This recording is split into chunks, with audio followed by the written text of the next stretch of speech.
Assalamu alaikum.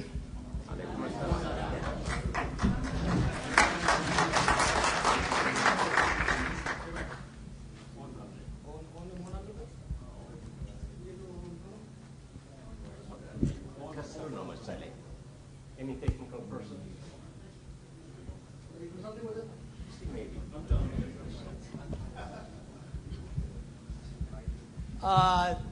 Thank you, Niaman, for inviting me here. Before I start this talk, I would like to say I'm really glad to share this stage with so many wonderful people. First, with Burhanu Nagga, who has inspired so many people during the 2005 election by bringing idealism as a central cause to fight for, and also who has disappointed so many people like me by departing from the field.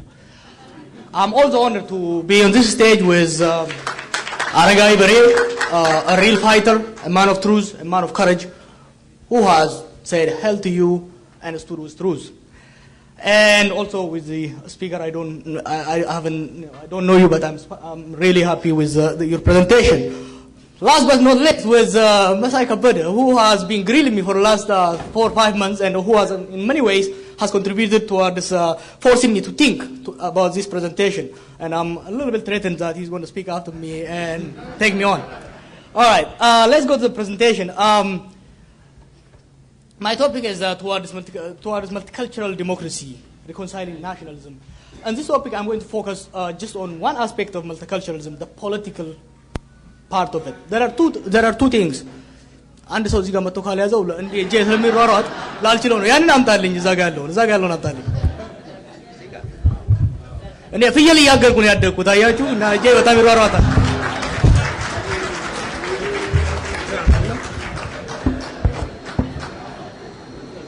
So there are two aspects of multiculturalism.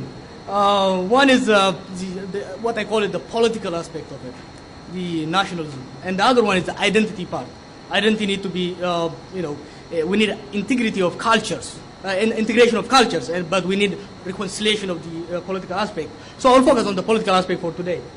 Now, in Ethiopia, there are two nationalisms that have existed and still continue to exist side by side, which is Ethiopian nationalism, Ethiopianist nationalism, pan-Ethiopian nationalism, whatever you call it. And the other one is ethno-nationalism. These two forces started to fight. I mean, their original contention can be traced back to the emergence of the modern Ethiopian state. The cause for this contention is one is the emergence of the Shawan hegemony at the end of the 19th century. This led to subjugation of the South and the Gabar system, which was oppressive, repressive, and that was attempting to forcefully assimilate the South at the same time, which was extremely exploitive. Now, what that produced was, it led us to a resistance, emergence of rebellion in the South, in the Bale, in Raya, in every other places, and a revolutionary politics also came towards the end of the 1960s in the center, in Addis Ababa and everywhere else. Now, the other issue that led to this growth of contention between the two nationalisms is the land and national rights came at the central slogan for the progressive movement in 1970s. These slogans are challenged and resisted by the conservative establishment of the Haile Selassie regime. During these times, there was an attempt to compromise these two competing and conflicting nationalisms. One of the attempts was to accept national rights, or what they call the national question, as a just cause. What this has done is two things. One, it provided a safe venue for ethno-nationalists to express their feeling and their anger toward the center. At the same time, it also contains them. It contained the ethno-nationalists within the Ethiopian umbrella organizations. However, there was a problem during this student movement. There was a hyper acceptance of national rights. One, because of a tactical move and need to ally with Eritreans. Two, because of peer pressure, and so on and so on. What this has a problem, when politics got radicalized towards the early 70s, we have people talking about armed struggle and communism and all this stuff really prevented the progressive negotiation from becoming fruitful. Then the regime collapsed before the movement emerged, before the movement matured. Now, the crash of the progressive politics in Ethiopia has a devastating impact to what we are talking today. What it did really is this. One, after the crash of the progressive movement, Derg adopted a very conservative right-wing nationalist rhetoric. Why? Number one, the Somali war and the resurgence of Ethiopian nationalism that was beaten down by the student movements. This provided the Derg a political capital. Therefore, it didn't need to ally itself, or it didn't need to keep the alliance with the progressive forces. No longer communism and the land for teller and all these slogans were important. You can just say Ethiopia took them and you are on the right track.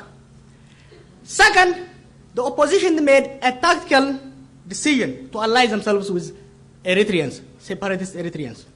What Mengistu only needed to do at that time was to say, what? These people are going to split the country. These people are mercenaries who are going to split the country. And the nation was so scared. They said, dude, go ahead. Now, Derg, by adopting this very violent Ethiopian nationalist, it was also a very violent and repressive regime. The ordinary people, especially in areas I grew up, never understood the difference between Ethiopian national, Ethiopian take them and then let me kill you was the same in that area. This was very important for a lot of people. It was very important for ethno-nationalist movements. What it did was this. They could simply say, hey, you are being repressed by the name of Ethiopia. You got to fight Ethiopia. They intensified a very effective anti-Amhara and anti-Ethiopian campaign. And finally, they defeated Derg. Now, when Derg was defeated, I was a little young. When Derg was defeated, was it a fall of a repressive regime or was it a defeat of Ethiopian nationalism? I think ethno-nationalists took it to say that Ethiopian nationalism is dead and we have defeated it, we are going to bury it. Then this led to the hegemony of the ethno-nationalism. The ethno-nationalism that took power in 1991 had a very interesting dynamic.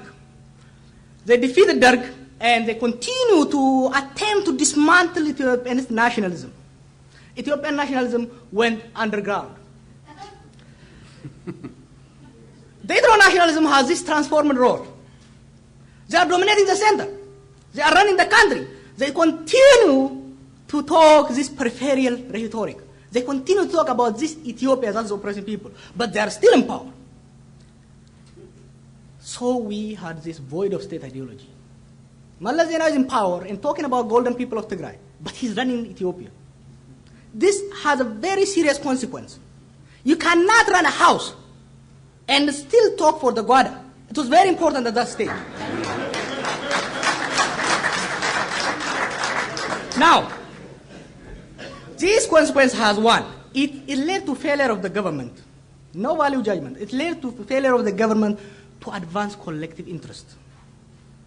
Nobody cared about C2 access. You are running a country and you are cutting the C2 access, and it's going to bite you back because the economy will be badly affected. Your power will be in question. So they let the Eritrean situation go messy. Ethnicization of everything. Even the national military, okay, I have no problem with regions and everything else. Even the national military, the postal service, everything became such an ethnic enclave. And still they are in power and they are saying, hey, if you push us any further, we will dismantle the country. They continued their obsessive anti-Amhara nationalism or anti-Amhara rhetoric. This led to another problem for Ethiopia. Amhara self-defense. Amhara is under attack. Amhara self-defense came to overlap with Ethiopian nationalism. Ma'ad and all these organizations were having Ethiopian flag in one hand and talking Amhara in the other hand. This justifies the long-standing claim of the ethno-nationalism. And it was a major devastation to Ethiopian nationalism.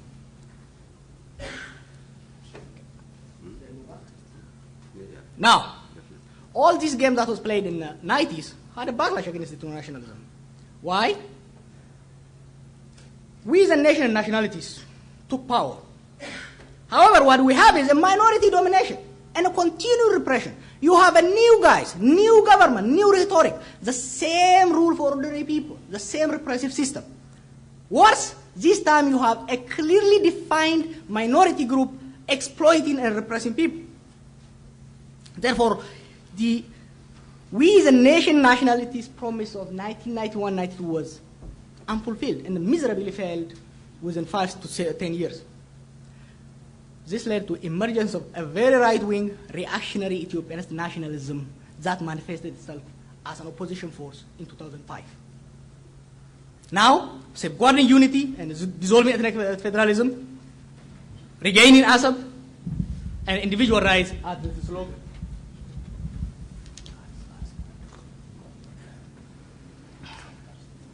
Now, the post-2005 understanding or maybe misreading the 2000 election. Was it a voting for change? Were people voting for change? Or was it a referendum on ethnic federalism? I think the right-wing group took it as a referendum on ethnic federalism. People are rejected ethnic politics, ethno-nationalism has failed. The same mistake the ethno-nationalists made in 1991. Mind you, the same mistake, just 15 years later. Some voted for change. Some voted for, again, no doubt. During this time, there are people who wanted to do away with ethnic federalism. There are also people who are just fed up with Malala Zenawi. So it has to be understood from that point of view. This election was also a warning to ethno-nationalists that hegemony is no longer safe. They can no longer be the only game in town. Ethiopian nationalism is silent and hiding, but not dead. It's going to wait time, it's going to come up. So it showed them that. This election was also brought a backlash within a very short period of time against reactionary forces. The post-election alliance of ethno-nationalist elites. Let me repeat. The post-election realliance of ethno-nationalist elites with Malala Zenawi is a clear example. Opidio has more educated people today than ever before in its history. Why? Because the Oromo elites feared that Haile Selassie is coming back. Now, the status quo. Now the status quo found itself in a very murky situation. One, they saw that Ethiopian nationalism coming up. So what do? They adopted this Ethiopian rhetoric. There is Flag Day where you are forced to have the flag, to buy it actually. You buy for $10. You have rhetoric of national sovereignty and talking about Eritrea and talking about Somalia. You have reclaiming 300 years. Malala Zenawi was saying Ethiopia has 100 years. And just 15 years down the road, he's saying, no, we have 3,000 years ago, years of history. The only problem is that, the first millennium was great, the second was dark, and now we are starting the new one.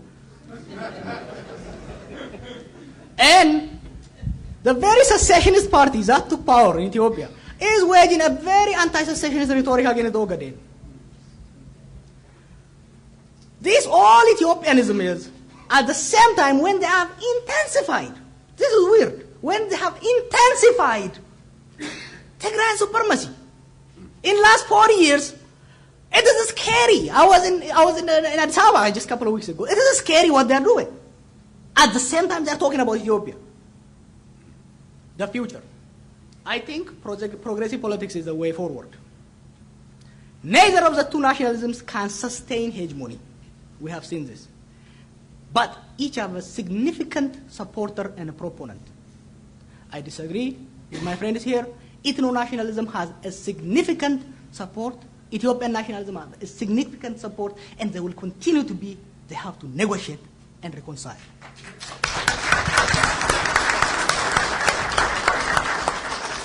Neither will cease to exist. And actually, they are very important. From my standpoint, they are very important. Ethno-nationalism will help us to deal with historic disparities. And it will also help us to preserve cultural identities. Oromo nationalism is the greatest thing that happened to Ethiopia. It recreated and preserved Oromo identity, which will help us to usher a very important democratic value in Ethiopia. Okay? At the same time, this is not the end of the game. Ethiopian nationalism will help us to safeguard the existence of the state and will help us to advance the collective interest of the nation. Therefore, multinational democracy requires a negotiated consensus between these two.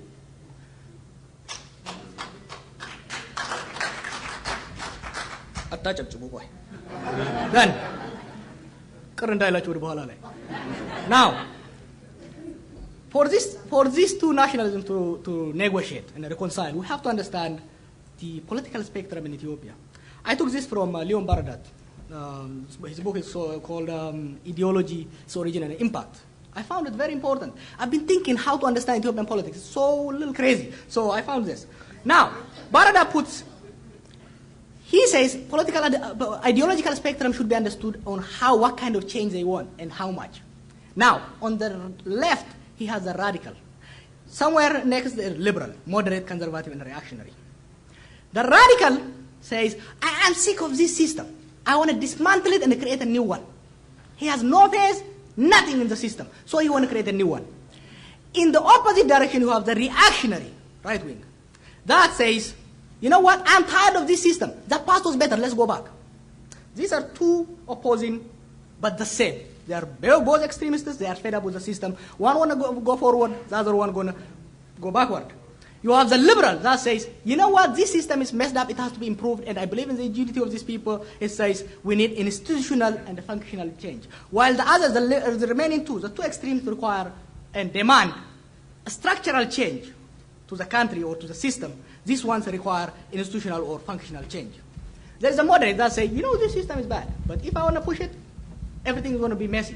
Therefore, I need incremental and gradual change. You have the status quo or the conservatives that say, you know what? I'm good. Let's keep these things. Okay. In Ethiopia, Gadal Mamitu takalatu. It's Gadal Mamitu. Now, imagine Gadal Ranya Yonachu. You have one hill on this side and you have another hill on the side. So you have the radical ethno-nationalist. That is fed up with the system. They say, you know what? This empire can never be democratized. I want to rip it apart. He stands there and shouts to the other one. The reactionary said, you know, everything that went wrong in Ethiopia is because of ethnicity.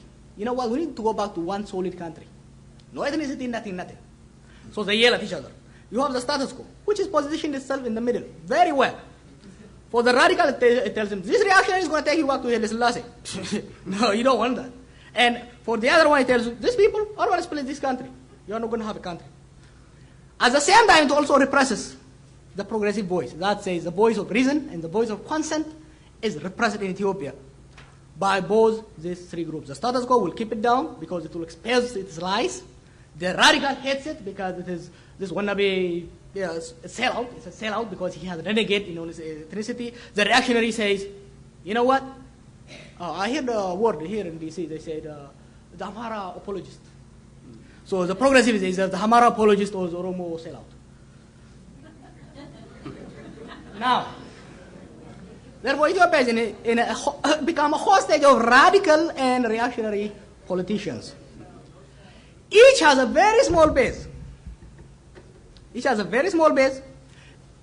ideologue, highly committed, and effectively organized. You will be surprised. The radical ethno-nationalist and the reactionary right-wing Ethiopianists are very, very effective and they're very vocal. They hear each other. There was this guy who told me, okay? They hear each other. So for an Oromo, the Amhara is just the radical reactionary. The voice of reason doesn't exist. The same for the other one. Their shared characteristics is this: fear and insecurity. The radical uses fear of internal domination. The reactionary nationalist uses fear of disintegration of the country to maintain its base. Each promises, aspires, and preaches elimination of the other. The radical says, you know what? These chauvinists will disappear, we'll beat them up. And the reactionary says, these Zaranyoj, will eliminate them. Each envisions, takes this not very seriously, each envisions a unilateral solution for this complicated problem and hopes to have a monolithic power in Ethiopia. Now, challenges and opportunities of progressive politics in Ethiopia. One, the subdued and submissive intellectual. That has become, I was going to use a bad word, that has become really just a slave for radical and extreme, highly organized groups. You have a populist and opportunist leadership. As I said, because two groups are very efficient and resourceful, the leadership always goes begging them and aspiring them instead of challenging their position. They are not willing to take risk because these people are vicious, they will insult you, they will attack you, so they are scared. The leadership say, you know what, you're right. You'll be surprised. The majority of the Oromo leaders don't believe in secessionism, but they are after. They will submit to the radical position. And the majority of the Ethiopia's leadership don't believe in dismantlement of ethnic federalism. Neither do they believe in the end of ethnic politics. But they say end of ethnic politics with reactionaries. This is wrong in my view. Violence as a most preferred method has been taken. We are tired of it in 40 years. In these 40 years, it really prevented compromise politics. It made it useless. As opportunity, what I see is growing rejection of radical and reactionary politics. In a society, trust me, I go everywhere. In a society, if I go there and bash up, even among the Oromo, if I bash Amara continuously, people are fed up. The same with the Ethiopian group. Emergence of a materialistic group. My generation really doesn't care much about ideology. We really just care. Really. People are fed up. The younger people really care about efficiency. Hey, you promised democracy, show me the money. You know? Oh, you promised me liberty or independence? Show me the money. If you don't show the money, extremists can't show the money because they are very small. That is a hope. And last, we have a changing world. The world we live in is not the Cold War world. It's a world where nonviolent struggle has a lot of proponents and supporters. 1 minute. Dr. Brown is shorter than me. He lived longer than me. Okay? He takes twice. I'm younger, and I have a lot to live, and taller than him too. So I need more time, people.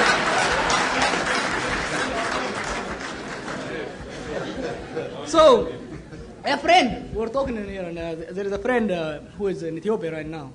We're saying an idea, and he said, one tragic aspect of Ethiopian politics is the almost total absence of progressive Amaras, once embodied in the energetic personality of Walali Makonde.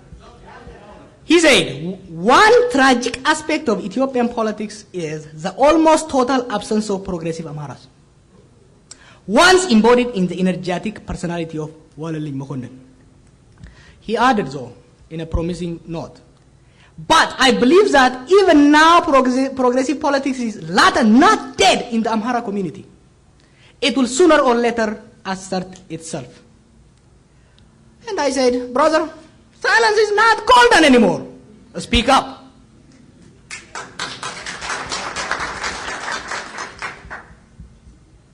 Well, I say I join my friend for this group. I join and say, another tragic aspect of Ethiopian politics is the continued refusal of the progressive Oromo nationalist to step up and assert his ownership of Ethiopia and play a constructive role to build an inclusive democracy and a strong and just home for all of us. On an optimistic note, I say, although silent and absent, the vast majority of Oromo nationalists are still progressive and who will come forward when time comes. Conclusion, I want to conclude by criticizing this conference. Yesterday I was talking to a friend, said, hey, are you going to a conference? And they're talking to each other. Are you going to a conference? And I said, which conference? Oh, that conference of the Amhara and the Jawar. This conference, like all Ethiopian conference, is not inclusive. Where is the Somali? The most devastating civil war is going on in Ogaden. Those are the most repressed and persecuted people in that country today. Where are they? Where is Oromo nationalists? There are 25,000 Oromo political prisoners in Ethiopia today. Yesterday, some 12 of them were sentenced to death and long time imprisonment. I didn't see any condemnation from the so-called Ethiopian human rights and civic organization. I didn't see it. That's unacceptable. Okay? And what is a Muslim? Igar Machwal, Jawar Siraj and Dr. Said, ለማጣፈጫ ጠብ ተደረጉ እንጂ እዚህ ኮንፈረንስ look at the name. Where is the Muslim? In a country where almost half of the population are Muslim, it is shame for all of you and for all of us for not having Muslims. Therefore, multifaceted problems require collective participation. Collective participation does not come by wishing and pretending.